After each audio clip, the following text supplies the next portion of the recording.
সাংসদ হক এবং প্রায় নেতৃত্বে একটি মিছিল আছে, মিছিলকারী বাড়িতে ধন্যবাদ জানাই।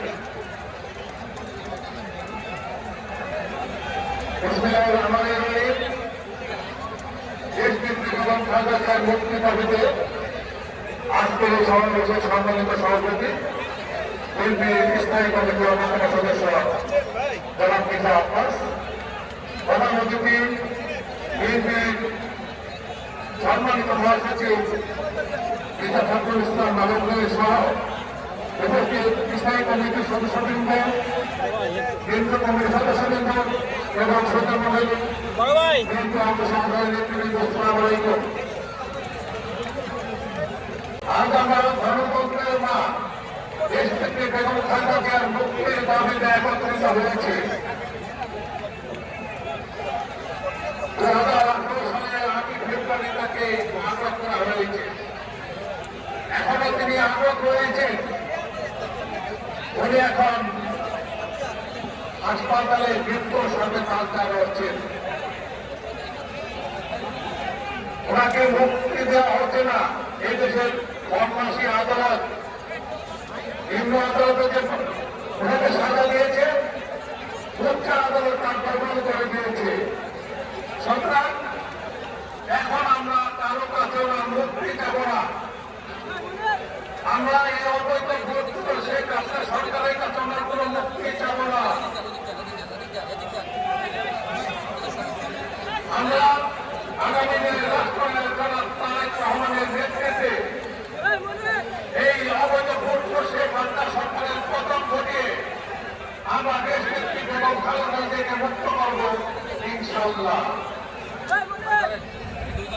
আমরা এই অবৈধ সরকারের পতন ঘটিয়ে আমাদের আগামী দিনে রাষ্ট্রনায়ক জনাব তারেক রহমানকে দেশে ফিরিয়ে আনবো ইনশাআল্লাহ।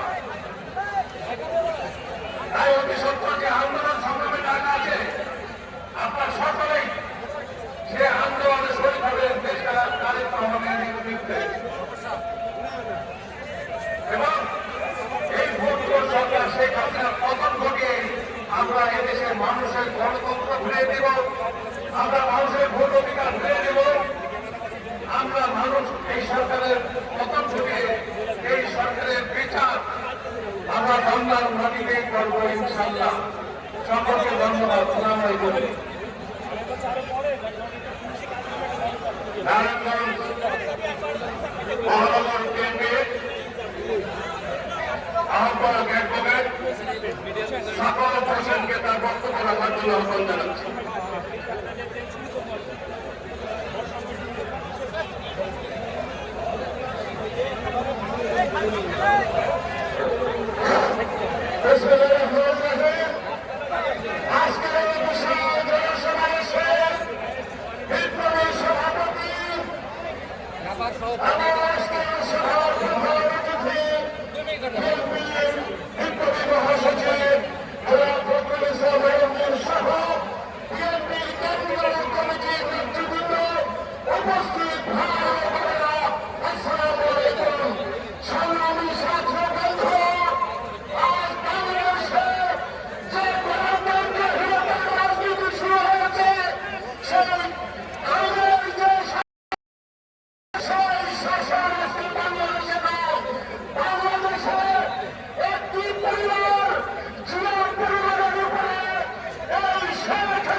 দেশনেত্রী বেগম খালেদা জিয়া জিন্দাবাদ, জনাব তারেক রহমান জিন্দাবাদ, শহীদ রাষ্ট্রপতি জিয়াউর রহমান সবাইকে ধন্যবাদ।